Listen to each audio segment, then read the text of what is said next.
오늘 지난번 수업했던 그 주역선의 서문의 이제 오늘 마무리 부분입니다. 그렇죠? 주역에 대해 가지고 개론적으로 참 주역할 게 참 많고도 많은데 이 정도에서 오늘 이제 마무리를 하게 될 것 같습니다. 지난번에 어디까지 했냐면은 우리 책의 99쪽에 밑에 부분에 이제 밑에서 세 번째 줄 이제 할 차례가 됐지요. 예. 이 부분에 첫 구절이 있는 요 부분이 설명할 부분이 많아서 지난번에 요 앞에서 수업을 중단을 했는데 거기 한번 읽어보겠습니다. 밑에서 세 번 줄이에요. 여규 성인지도 사은 즉 세간 합업이 불서부차 사자며 세간 하사가 불이부차 사자제야 이래 됐어요. 여기에는 성인의 도가 네 가지가 있은즉 세간에 있는 어떤 법이 이 네 가지에 통섭되지 아니할 것이며 세간의 어떤 일이 이 네 가지에 들어가지 아니하겠는가 이랬습니다. 근데 이 네 가지가 뭔가라고 하는 설명이 없어요. 주역에 나오는 여규 성인지도 사자다. 이게 여기에는 성인의 도가 네 가지가 담겨 있다. 주역에 네 가지가 담겨 있는데 그 네 가지는 이 세간에 있는 모든 법, 모든 일들을 다 담고 있다. 이렇게 얘기를 해놨습니다. 근데 이거는 이제 주역의 개사전을 봐야만 알 수 있는 내용이라서 설명이 좀 필요합니다. 그래서 요 부분에 대한 설명은 타너 스님의 해석입니다. 주역의 성인의 도가 네 가지가 있다라고 했던 것은 이것은 세간의 모든 법을 통섭하고 있다. 그게 이제 뭐냐 하면은 이연자는 상기사하고 이동자는 상기변하고 이 제기자는 상기상하고 이 복서자는 상기정하나니라 하는 부분이 있어요. 여기 원문이 없으니까 여기 앞에다 조금 쓸게요. 주역 개사전에 있는 말인데 이 말들은 굉장히 중요합니다. 이연자는 상기사하고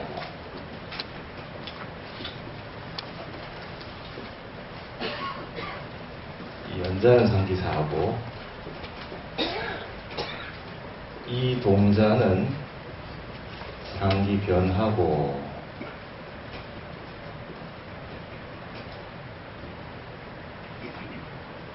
그다음에 이 제기자는 만들 때자 그릇 기자 이 제기자는 상기상하고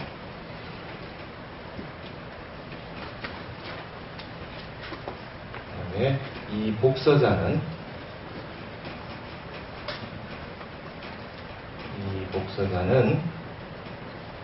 상기전하나니라 이렇게 하는 말이 이제 주역 개사전에 나옵니다. 또 네 가지잖아요, 그죠? 여기에는 성인의 도가 네 가지가 있는데 그 네 가지가 이것입니다. 근데 이 네 가지를 타너 스님이 어떻게 해석했느냐?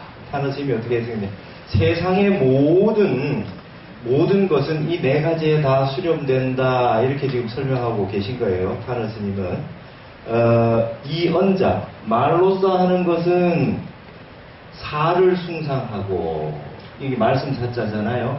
자, 여기에 나오는 사, 그 다음에 이 동자는 상기변하고, 움직이는 것으로서 하는 자는 변이라고 변화를 숭상하고 주역의 궤에서 육효가 있는데 효가 점차적으로 변합니다. 밑에서부터 하나씩 시간의 흐름에 따라서 변해요. 그래서 이게 변화되는 것을 중시하고 숭상하고 이 제기자는 상기상하고 그릇을 만드느니 그릇이라고 하는 건 이건 모든 기계 문명 우리가 가지고 있는 물질 기계 문명을 말하는 겁니다. 그것으로 사는 자는 이 제기자는 자자가 빠졌죠, 그죠? 이 제기자는 상기상하고 주역에 상수 역학할 때 상이라는 게 있습니다. 주역 역상이라는 게 있어요. 주역이라고 하는 거는 세계의 이 우주 진리 안에 말로서 표현할 수 없는 진리가 있는데 그걸 말로서 다 표현하기 힘들어서 중간에 중간물로서 상을 두었다 이렇게 설명하고 있습니다. 성인이라고 하는 성인은 어떤 분이냐? 서부진은 엄부진이다. 여러분 글로써 말을 다 할 수 없지요? 서부진은 하고 언부진의라. 똑같이 진짜입니다. 다 진짜. 그래서 고로 성인은 입상진이다. 성인은 상을 세워서 뜻을 다했나니라 이렇게 나와 있습니다. 주역에. 여러분 우리가 글로써 쓰는 거를 말을 다 담을 수 없어요. 그죠? 이루다 말로 할 수 없어요. 이 글로 쓰는 게 말을 다 할 수 없습니다. 그래서 서는 언을 다 할 수 없고 언은 말은 뜻을 다 할 수 없지요. 여러분 마음속에 있는 그 생각들을 말로 다 할 수 없는 경우 많지요. 말로 다 표현할 수 없는 게 있습니다. 그래서 성인은 입상진이라 상을 세워가지고 뜻을 다했다. 주역에 있는 건괴, 곤괴 이런 그 괴라고 하는 건 괴상이라 그래요. 괴라고 하는 건 상이 있습니다. 심볼이라는 거죠. 심볼. 상이라고 하는 게 있어요. 말로 다 표현할 수 없기 때문에 진리의 세계와 이 뜻의 세계, 진리의 세계와 그 다음에 이 말의 세계, 언의지변, 말과 진리 사이에는 간극이 생겼어요. 말로 다 할 수가 없어요. 노자 도덕경에 도가도비상도다 그러죠. 말로 다 할 수 없어요. 도를 다 말로 할 수 없습니다. 서구는 논리, 수사 이걸 굉장히 중요시하는데 서구의 논리 이 실증주의의 최고봉이라고 하는 비트겐슈타인은 트락타투스라는 책에서 뭐라 했냐면은 말할 수 없는 것에 대해서는 침묵하라. 서양은 논리학이 굉장히 발달되어 있는데 마지막에 가서는 말할 수 없는 것에 대해서는 침묵하라라고 하는 게 결론이었습니다. 비트겐슈타인의 마지막 결론이 말할 수 없는 것에 대해서 침묵하라는 거였어요. 그러니까 말할 수 없는 것은 우리 이 말이라고 하는 건 생각을 다 담을 수 없어요. 우리가 이 진리, 우주 밖의 진리를 말로 다 할 수 없습니다. 그거를 성인들은 어떻게 해결하느냐? 상을 세워가지고 그 우주의 이치를 다 표현했다는 겁니다.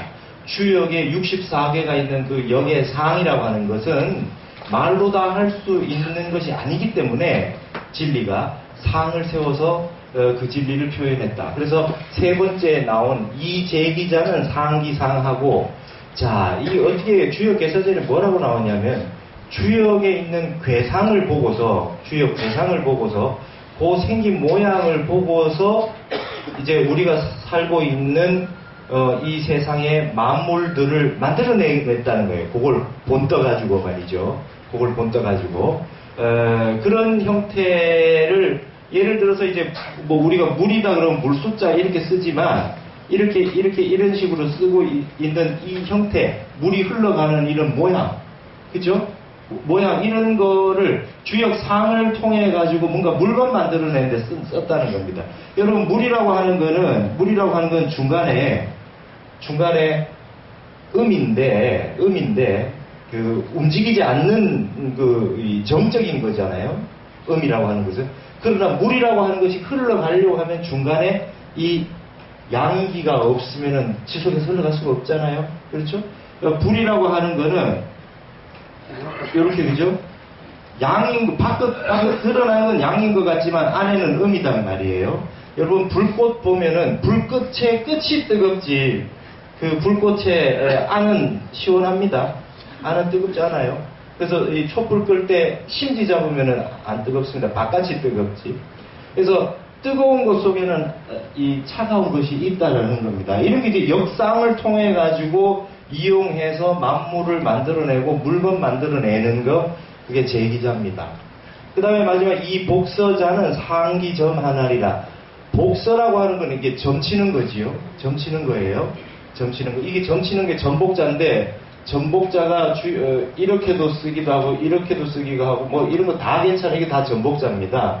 처음에 갑골문이라고 거북이 등딱지에다가 딱딱한 부분이 있고 조금 몰랑한 부분이 있는데 거기다 팝니다. 파서 불로다 찢이는데 거기에다가 점을 봤어요. 주나라 이전에 연나라 때는. 자, 지금 전쟁을 일으켜도 될까요? 그러면은 이다 아니다로 판명이 난다는 거예요. 세상의 모든 거는 근본에서 선택 상황에서는 분별, 딱 두 가지에서 하나를 선택하는 걸로 결국 오게 된다는 겁니다. 주역이라고 하는 게. 그 근원이 옛날에 각골문에 나와 있어요. 그래서 이 거북이가 이렇게 거북이 등딱지에다가 말이죠. 이렇게 돼 있는 데다가 여기 말을 뭐 이렇게 점사를 막 써놓고 그 다음에 이런 식으로 해가지고 파가지고 불을 지집니다. 그러면 갈라지는 게 이쪽으로 나오느냐 이쪽으로 나오느냐는 걸 보는 거죠. 옛날에 그 부채조다 도사 하듯이 공격을 할까요 말까요 물어봤는데 불을 찢었는데 이쪽으로 나오면 이렇게 이쪽으로 나오면 이렇게 이게 하는 그게 점입니다. 전복자가 이게 시작이 그렇게 돼 있어요. 여기에 대해 가지고 뭘 말을 붙이는 게 점자죠, 그죠? 그 나온 걸 가지고 입으로다가 뭔가 해석을 하는 게 점입니다. 여러분 점 보러 가시죠? 점 보러 가면 점을 친단 말이에요. 점을 친단 말이에요. 그게 전복자인데 점을 치는데 거기에 대해서 해석을 하는 겁니다. 그러니까 결국은 여러분 똑같은 점괘를 가지고 해석하는 사람의 입에 따라서 다 다르게 해석하지 않았습니까? 그렇죠? 똑같은 사람 사주를 보러 갔는데 가면은 똑같은 그 8글자 사주를 가지고 해석하는 방식이 다 달라지고 그건 점이다. 이거 사람 입구자가 붙었으니까. 그러니까 나오는 거는 이게 점복입니다. 복이라고 하는 거는 점이라고 하는 거는 거북이 이 등딱지에다가 그렇게 해서 옛날 점을 봤어요. 근데 이게 자주 그렇게 보거나 그렇게 하지 않습니다. 이 점을 한번 보기 위해 가지고 재개를 합니다. 기도를 해요. 아주 깨끗하게 기도를 하고 정성을 다들여서 기도를 하고 마음이 무심이 될 때까지 기도를 합니다.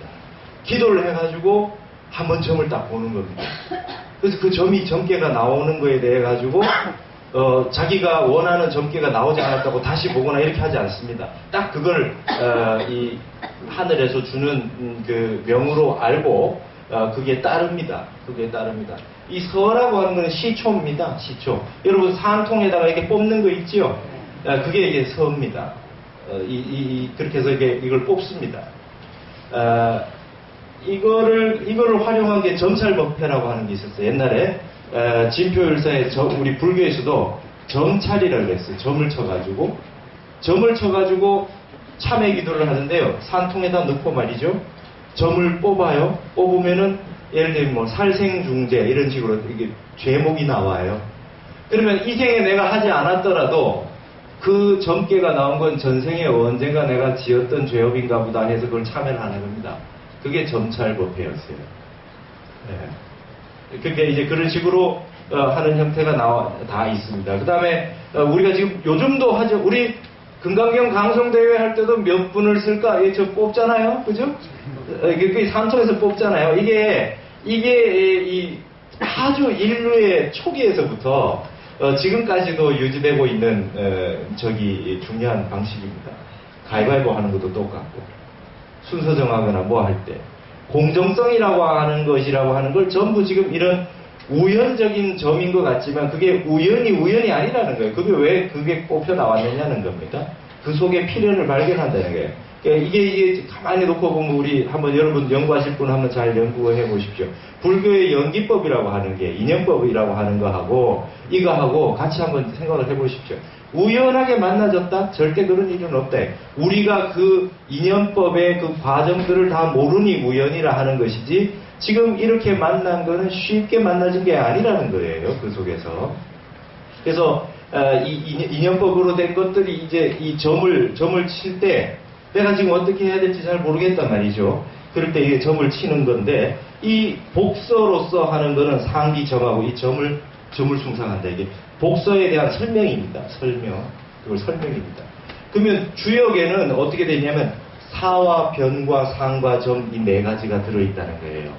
주역 안에는 예를 들어서 점을 처음 쳤을 때 이 괴에 대해 가지고 말이죠. 설명이 나오죠. 간단하게. 괴사효사가 있습니다. 64괴에 대해서 그 괴사효사에 대한 그 간단한 설명들이 있다. 그 설명들을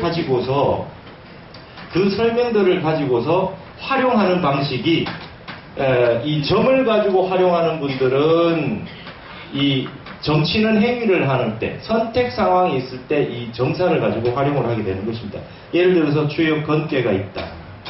주역 건괴가 있는데 주역 점을 치죠. 점치는 법이 있어요. 점치는 법이 있어서 점을 쳤는데 주역 건괴가 나왔고 주역 건괴에도 여기에 효사들이 다 붙어 있습니다. 주역 건괴 전체에 대한 사가 있고 그 다음에 여기 하나하나에 대한 효에 대한 효사가 있고 괴사가 있거든요. 그게 따로 다 되어 있습니다. 요게 왜 지금 나타났느냐? 예를 들어서 요런 복괴가 나왔다. 복괴 초구. 여기 지금 불원복이다. 이렇게 나와 있어요. 이게 전부 음이었다가 여기 이제 양으로 하나 변한 겁니다. 여기서부터 시간적으로 이렇게 변해가거든요. 근데 이 지금 점을 쳤는데 여기 왔다. 그럼 뭡니까? 앞으로 밝은 미래가 점점 열려진다는 거죠. 머지않아서 회복된다. 근본 자리를 회복한다는 겁니다. 복이라고 하는 것이. 이런 식으로 이제 설명되는 방식이 있어요. 그러면 여기에 나타난 거를 보는 건 뭡니까? 요걸 상이죠. 요게 복괴라고 하는 그 괴의 괴상을 보고서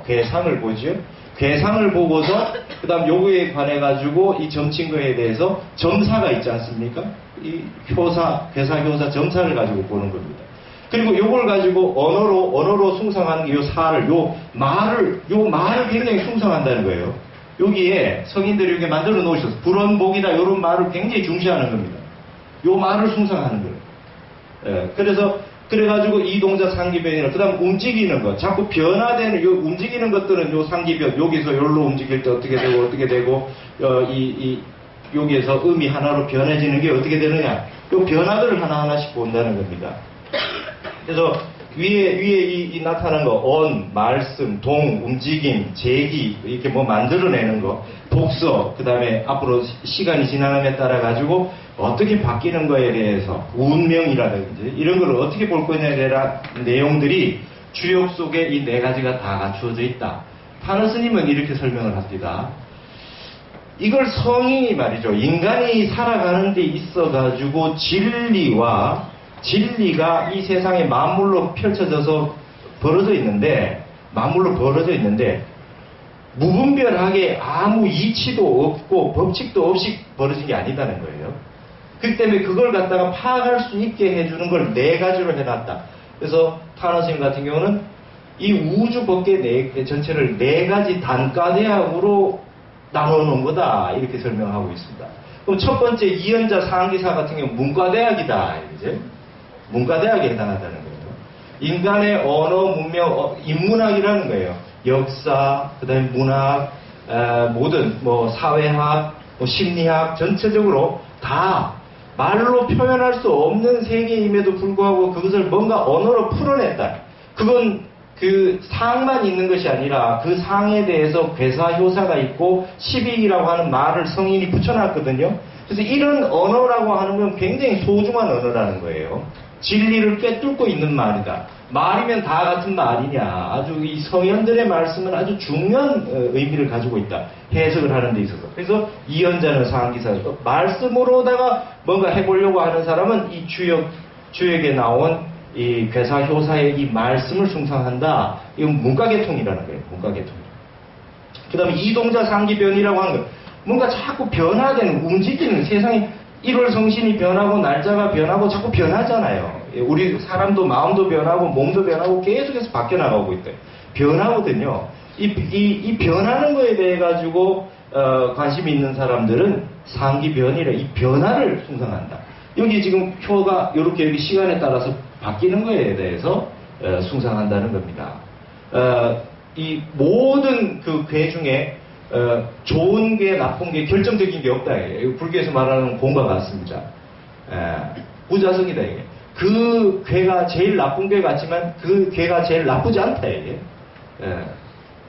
제일 나쁜 괴가 더 이상 나빠질 게 없기 때문에 앞으로 변화되거든요. 변화되기 때문에 궁죽변화돼. 끝까지 가면 변하게 돼 있어요. 그럼 변죽통이라 변하게 되면 언젠가 통하게 되는 쪽으로 간다. 제일 나쁠 때가 아니다 이렇게 보는 거예요. 왜? 변화라고 하는 게 있으니까. 시간이 흘러가기 때문에. 이 변화에 관련된 것은 말하자면 이과 계통이다. 물리, 화학 같은 거 전부 이런 건 변화에 관련된 거다. 우리 이과 같은 게 이제 이동자 상기 편이다라는 겁니다. 그래서 이 제기자는 상기 상하고라고 했어요. 아까 주역에 상을 보고 물건들도 만들어 쓰기 시작했다 이런 얘기가 나오는데 이 제기자라고 하는 거는 요즘 말하면 모든 제조업에 해당하니까 공대에 관련되는 겁니다. 만들어내는 건 전부 이 세 번째 거라는 거예요. 세상의 모든 것들은 이 움직이는 변화의 원리가 이과 계통의 물리, 화학 같은, 수학 같은 이런 것들이 다 이치적으로 있지만 현실적으로 뭔가 기문을 만들어서 쓰는 거, 현실적으로 그 이치를 담아가지고 만들어서 쓰는 거. 여기 지금 전기가 나오고 있고 전기불이 나오고 있고 이런 소리가 나오고 있지 않습니까? 요 이치를 연구하는 게 이 동자 상기변이면 요걸 가지고 요런 물건 만들어내는 거. 이 제기자 상기상이라는 거예요. 요렇게 된 겁니다. 그 다음 이 복서자는 상기 점 아니라 이건 이제 점성학이라고 하는 거예요. 예. 이 세상 굉장히 이게 범주가 넓습니다. 이게 천문, 지리, 풍수지리, 역법, 달력 만들어 쓰는 거, 그 다음에 의학, 의술에 관련된 거 이런 것도 전부 수학이랑 관련된 건 전부 여기에 관련된 겁니다. 사람이 문학을 하고 문과 공부를 하고 이과 공부를 하고 그 다음에 뭐 우리 제조업에 관련된 것들 이런 걸 세상에 뭐 만들어지는 것들 다 공부를 해도 결국 인간이라고 하는 건 어떤 상황에 왔을 때 어찌하지 못할 때가 있지 않습니까? 점칠 때가 있어요. 그러니까 점친다는 게 저는 점을 한 번도 안 쳤는데요 하는데 그게 그 말이 아니라 선택 상황에 놓이는 걸 말합니다. 지금 이걸 이렇게 해야 될까 저렇게 해야 될까? 우리는 지난번에 말씀드렸죠. 우리는 늘 선택 상황에 놓여 있다. 오늘 아침에도 금강산에 갈까 말까 그죠? 오늘 몸이 찌뿌둥한데 갈까 말까부터 시작해가지고 점심시간에 오늘 밥을 뭘 먹을까? 반찬을 뭘 할까? 그렇잖아요. 거기서부터 시작해서 점점 커집니다. 진로를 어떻게 선택할까? 내가 이 학교를 갈까? 이과를 선택할까? 그리고 일륜지대에서도 다 그렇습니다. 저 사람하고 결혼을 할까 말까? 엄청나게 중요한 얘기들 아닙니까? 맞죠? 그리고 저쪽에 동네를 저쪽을 선택해서 살까? 이 동네를 선택해서 살까? 그렇죠? 여러분 다 선택 상황이에요. 모든 게 다 선택 상황이다. 그런 속에서 사람들은 이 복서라고 하는 거를 한 번쯤 다 하게 된다. 이거. 한 번쯤 다 하게 된다. 여기에 관련된 게 전부 점성학에 관련된 겁니다. 점성학. 천문.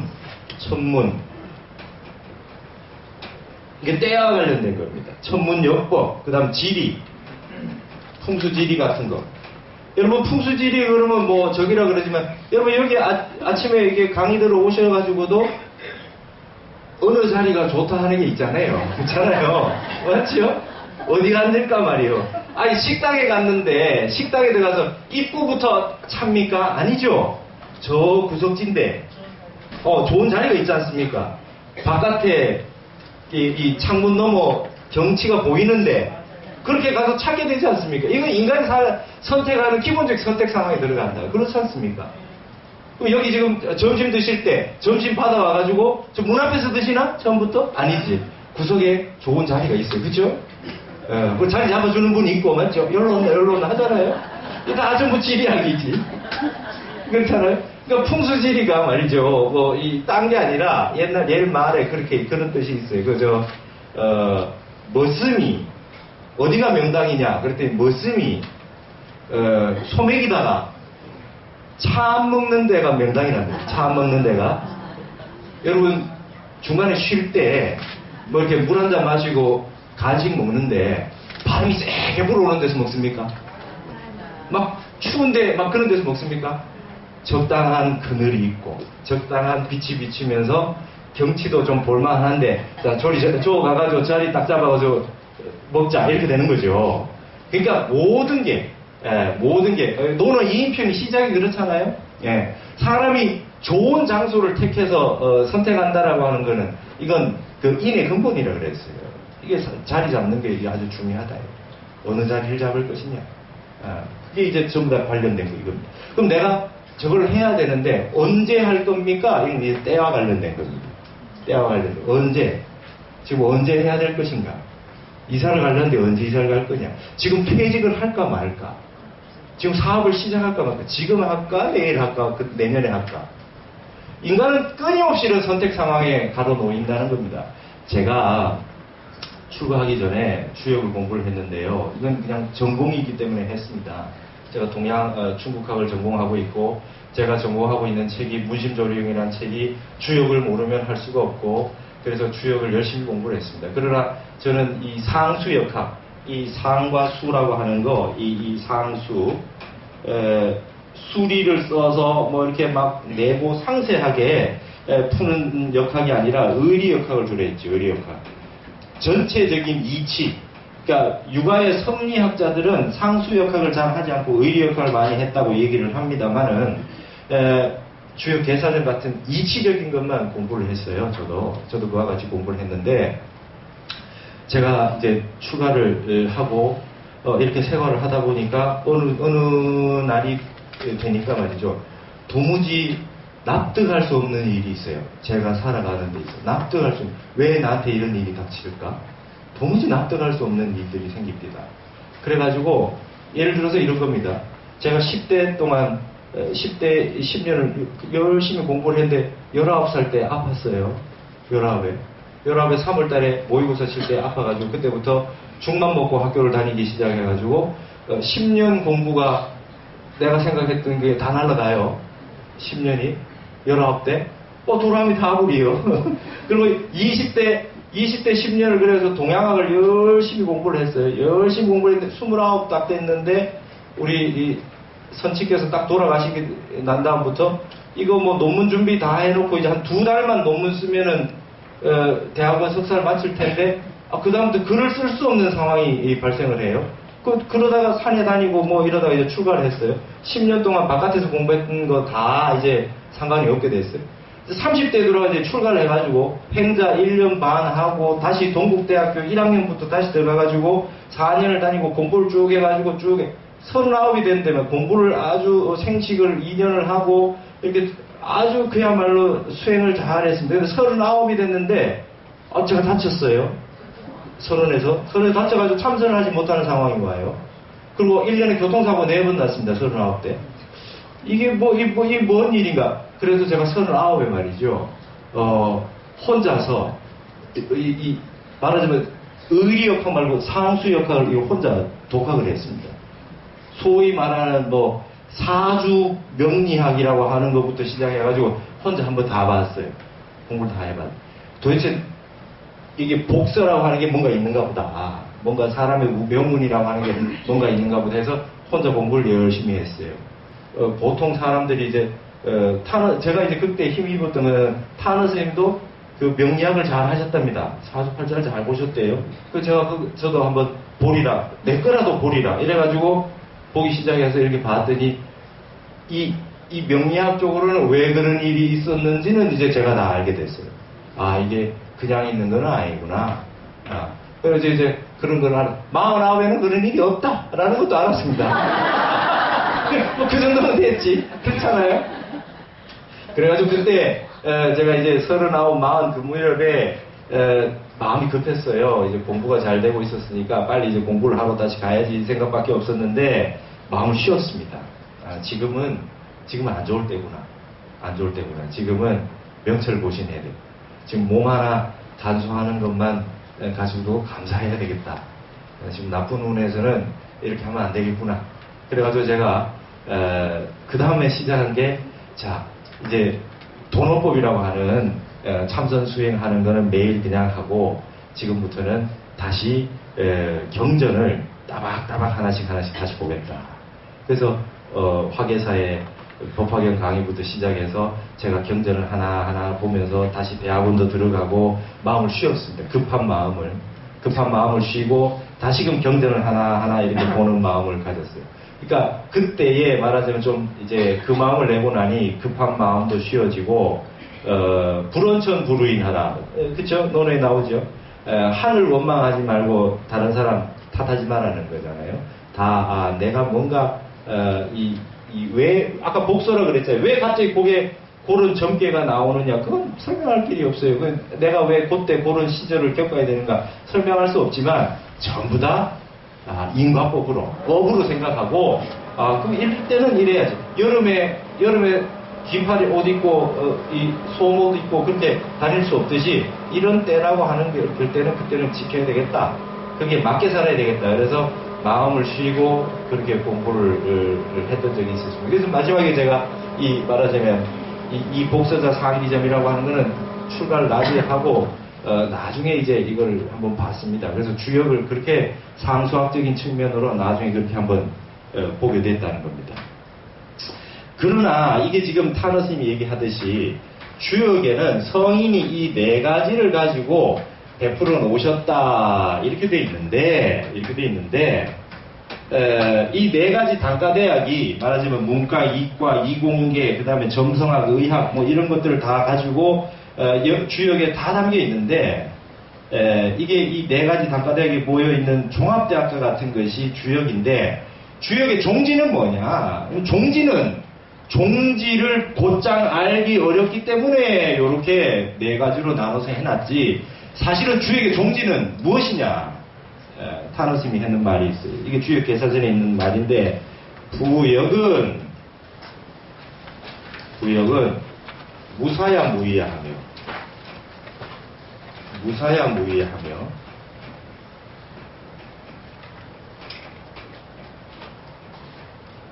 대저 주역이라고 하는 것은 역이라고 하는 것은 생각이 없고 생각이 끊어진 거예요.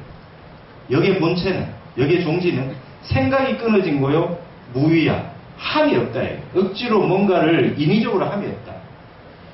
그래서 적연부동하다.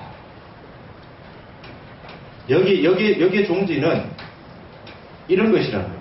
움직임이 없어요. 고요해서 적연부동하되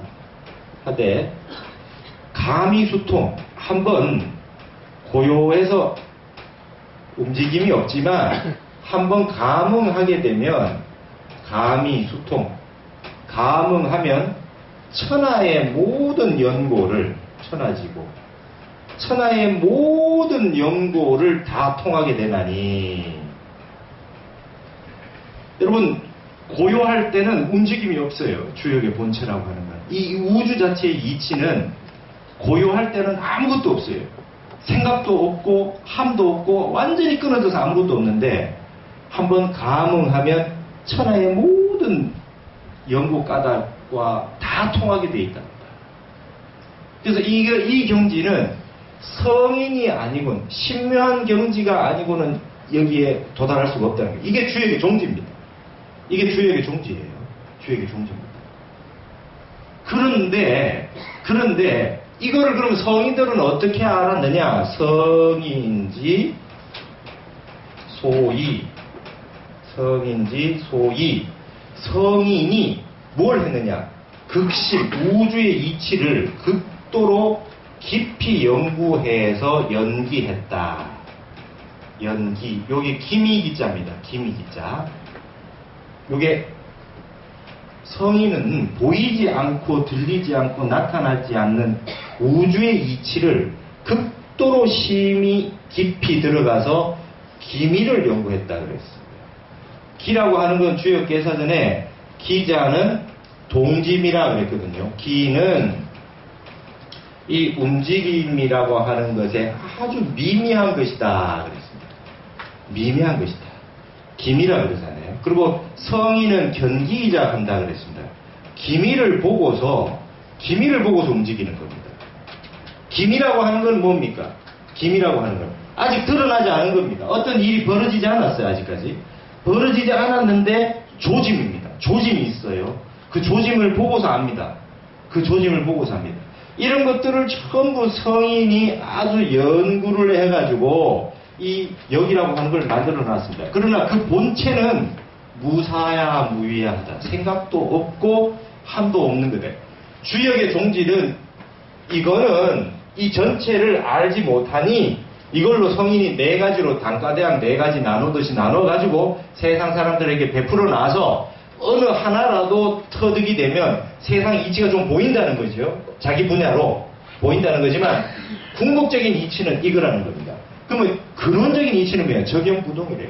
우주적 진리는 말이 끊어지고 생각이 끊어져가지고 적연하다. 고요하고 적적하다.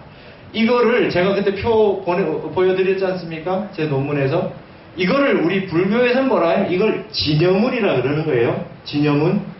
한 생각도 일어나지 않는 근본자리 진여문이라는 거고, 강의수통이라고 하나의 움직이지 않는 것 같지만 그것이 하나의 인연법으로 해서 인연법이 딱 발생하면 감흥에서 온 세상 일이 다 거기에서 반영돼서 일어나는 것, 이걸 생멸문이라 그러는 겁니다. 지금 대승기실로 배우고 있죠? 이제 진여문과 생멸문이라는 걸 다른 말로 적용보동과 감의수통이다. 이렇게 볼 수 있는 겁니다. 주역에서는. 그러면은 인간들이 살아가는 데 있어서 근본 자리가 어디냐? 채 자리가 어디냐? 적용부동한 자리가 채 자리라는 거예요. 그럼 용의 자리가 뭐냐? 이 감의수통 자리가 용의 자리라는 것입니다. 용의 자리는 무궁무진해서 그 수량이 한량 없어 만물이라 그런다. 근데 그 만물을 이렇게 나눠놓으면 네 가지로 분류할 수 있고, 이걸 가지고 사람들이 기술도 익히고 큰 지혜를 얻지 못하더라도 이 일상생활 하는데 다 써먹을 수가 있습니다.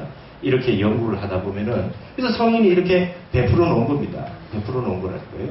하지만은 가장 근본적인 것은 근본자리로 돌아간다는 건 적용부동을 우리가 연마해야 됩니다. 그러니까 이게 선으로 들어오게 되는 것입니다. 주역이라고 하는 세계가 지난번에 기억나십니까? 영리가 있고 역학이 있다 그랬지 않습니까?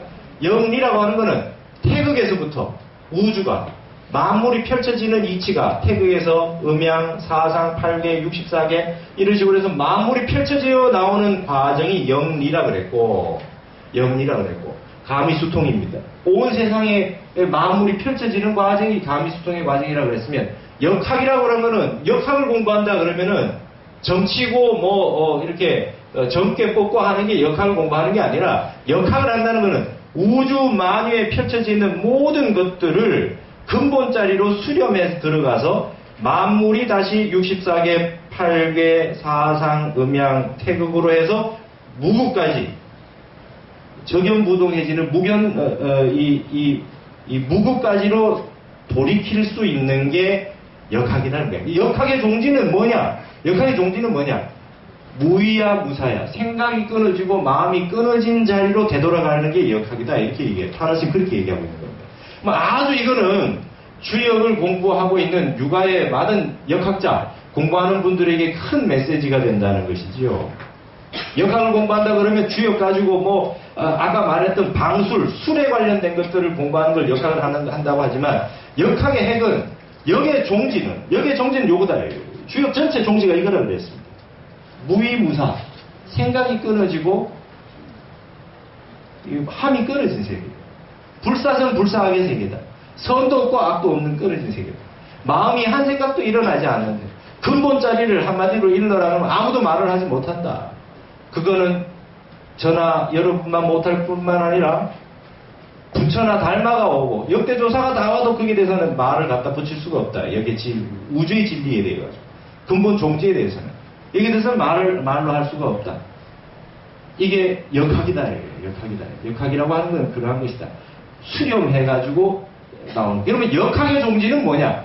역학의 종지는 어떻게 만유로 일어난 것들을 근본 자리로 돌려가지고 무극이자 태극이 되는 자리로 되돌릴 수 있느냐가 역학이다. 그러면 그 방식이 뭐겠느냐? 육아에서는 이 적연부동의 방식을 가지고 육아 성리학은 전부 다 경사상, 공경할 경자, 경사상을 가지고 수련법으로 삼았습니다. 정자법. 거기도 좌선합니다. 육아 성리들. 아시겠어요? 지금 이렇게 펼쳐진 세상을 아는 것은 무궁무진하게 있는데 결국 돌아가야 될 자리는 그 한 자리로 돌아갑니다. 한 생각도 일어나지 않고 한 마음도 일어나지 않고 마음속에 조작도 없고 작용도 없는 그 자리, 적용부동한 자리로 돌아가게 하는 것이 바로 이 적용부동의 자리고, 이거를 주역에서는 뭐라 그러냐, 이걸 신이라 그런다. 신묘하다라는 표현이 많이 나오는데 음양불축지의신이다. 음인지 양인지 예측이 불가능한다. 말로서 표현할 수 없는 세계를 신이라고 했습니다. 주역에서는. 그러면 생각이 끊어진 자리가 바로 신이다라고 하는 것이 되겠습니다. 그래서 주역이라고 하는 것을 이렇게 설명하고 있다. 그러니까 이게 이제 타너 스님의 방식인데 아주 대단한 설명 방식입니다. 주역을 점치는 책, 그리고 점을 쳐서 세상에 어떻게 선택하는 문제, 그 다음에 여기에 무수히 많은 수락의 세계, 미래에 대해 가지고 일어날 거에 대해 가지고 미리 어떤 사건별로 뭘 알아내는 세계, 이런 걸로 역학을 보지 않고 역학의 궁극을 적용부동의 무의무사의 세계로 돌릴 수 있는 수련의 세계로 보는 것이다. 그러면 성인들이 왜 이런 걸 베풀어 놨겠느냐라고 하는 걸 되돌이켜 보니까 타너 스님이 봤을 때는 사람들한테 점치고 살아라고 해서 만들어 놓은 게 아니라 우주 이치라고 하는 것이 이런 가닥으로 해서 이렇게 펼쳐져 있으니 근본 자리로 오면은 바로 이 자리로 돌아오게 된다. 태극의 자리, 무국의 자리, 한 생각도 일어나지 않는 자리로 돌아오게 되는 것이다 라고 하는 것입니다. 여러분, 내일 어떤 일이 일어날 거라는 걸 안들 오늘 뭘 하겠습니까? 뭘 하실 수 있습니까? 뭘 하시겠습니까? 내일 어떤 일이 일어난다라고 하는 걸 안들, 그러면 그걸 가지고 잘 활용해 가지고 그 다음에 미래의 지뢰, 올 것들을 다 알아가지고 말이죠. 올 것들 다 알아가지고 뭐 이익되는 것들을 다 해요. 욕심을 채울 수 있는 걸 다 해. 그렇게 해본들 뭐 하겠습니까? 마지막 자리에 뭐가 있습니까? 내 마음 내 마음대로 하나도 하지 못하고 내 육신을 내 마음대로 할 수 없는 거잖아요. 이게 지금 결국 불교의 이치로 돌아갈 수밖에 없다. 그러면 역을 제대로 공부한 분들은 불교에 참선 수련하는 사람처럼 수행자가 될 것이고, 역을 제대로 하지 못한 사람들은 기회주의자가 되고 마는 것이다. 그래서 주역에 보시면 괴사전에 같은 데 보면 괴를 전부 모든 괴를 설명할 때에 반드시 군자이라는 표현이 반드시 나옵니다. 군자는 뭐뭐로써 이래가지고 이렇게 하는 것이다. 이 괴가 나왔을 때 군자라면은 이러이러하게 행동한다라는 말이 반드시 나와 있지요. 그래서 주역 역학은 군자학입니다. 소인배가 내일 뭔 일이 일어날 걸 알아가지고 거기에 맞춰 행동해서 내 사리사욕을 채우고자 하는 게 역학이 아니고, 지금 내가 지금 일하는 시점에 뭔지 도무지 이제 이 이법을 내가 잘 모르겠는데 점을 한번 쳤어요. 그 점괘를 가지고 어떻게 조심할 건가? 마음을 어떻게 바로 쓸 건가? 내 몸을 어떻게 조심해서 지금 어떤 그 마음가짐으로 살아야 될 건가? 내가 지금 안 좋은 게 일어났다. 도무지 이해가 되지 않는다. 하늘을 원망하고 남을 탓하고 그렇게 하지 않고, 내가 지금 봤더니 내가 지금 이 봄, 여름, 가을, 겨울 가운데 난 지금 겨울을 살고 있구나. 어두운 긴 터널을 지금 지내고 있구나. 라고 하는 걸 알면 그럼 내가 어떻게 되냐? 다시 처음 마음으로 변함없이 마음 한결같이 마음 흔들리지 않고 수련하고 마음 닦아야 되겠구나로 돌아가야 된다는 겁니다. 그래서 주역은 반드시 군자학으로 돌아가게 되어 있다. 소인배가 되면 이익되는 것만 쫓아가지만, 군자라면 좋은 거 나쁜 거, 무의무사에 좋은 게 어디 있고 나쁜 게 어디 있습니까? 그런 쪽으로 생각을 가다듬는다. 한 가지 이제 이런 부분에서 세상에 이 마지막에 이 복사자는 상기점 하나라 하는 것이 도움이 될 때가 있어요. 여러분, 지금이 지옥 같고 말이죠. 사는 게 너무 힘든데 좋아질 거다 이렇게 얘기만 듣는 것보다는 딱 이렇게 봤더니 몇 년까지는 고생하시겠네요. 이 얘기를 들으면 그때까지 기다려줄 수 있다. 아시겠지요? 그때까지는 기다리는 힘이 생겨요. 그때까지는 안 좋다고 하더라. 언제가 되면 살아난다고 하더라. 기약이 없는 것 같지만 언젠가는 그렇다고 하더라. 이렇게 해서 기다릴 수 있는 이치가 생긴다는 거예요. 그게 이제 역학의 효용입니다. 체는 이런 자리고 용자리라고 하는 건 그겁니다. 내가 지금 안 좋구나. 뭘 해도 잘 안 된다 하더라. 욕심 부리지 말라 하더라. 그냥 가만히 조용하게 지내야 되겠구나. 그럼 조용하게 지낼 때 어떻게 할 거냐? 마음 수련해야 되겠구나. 내가 지금 공부할 때구나. 안 좋을 때, 넘어졌을 때 다시 일어날 때까지 어떤 마음을 가지고 일어나느냐. 이게 그 하늘이 나를 하여금 수련을 시키고 있구나. 이런 거를 이제 역학에서 배운다는 겁니다. 저도 제가 제 자신에게 감사한 거는 그런 거 공부를 해도 자꾸 핫되게 안 나간다는 거죠. 자꾸 근본으로 돌아와요. 근본으로 자꾸 돌아오는 걸 알게 됐다는 거예요. 그러다 보니까 이 해석하는, 그러면 역을 공부를 많이 해서 올바르게 하는 분들은 어떻게 해석해 주냐? 자꾸 좋게 해석해 줍니다. 나쁜 거 얘기 잘 안 해주고. 이게 성격적으로 이런 기질이 있으니 이런 거를 좀 조심해서 이렇게 하시면 됩니다. 그 다음에 앞으로 이런 일이 있으니까 그거는 아예 생각을 끊고 아예 그 욕심을 부리지 마세요. 그 아예 내 인생에 그런 일이 있다고는 생각이 하지 마십시오. 이렇게. 그리고 내가 잘하는 거는 이거니까 이거에 만족하고 살아라. 전부 이렇게 좋게 얘기해 줍니다. 나쁘게 얘기해 주는 건 그에 뭐 우환이 있으니 뭐 부적을 써라 뭘 해 막 이런 거 있잖아요. 그쪽으로 하는 게 아니라 이거.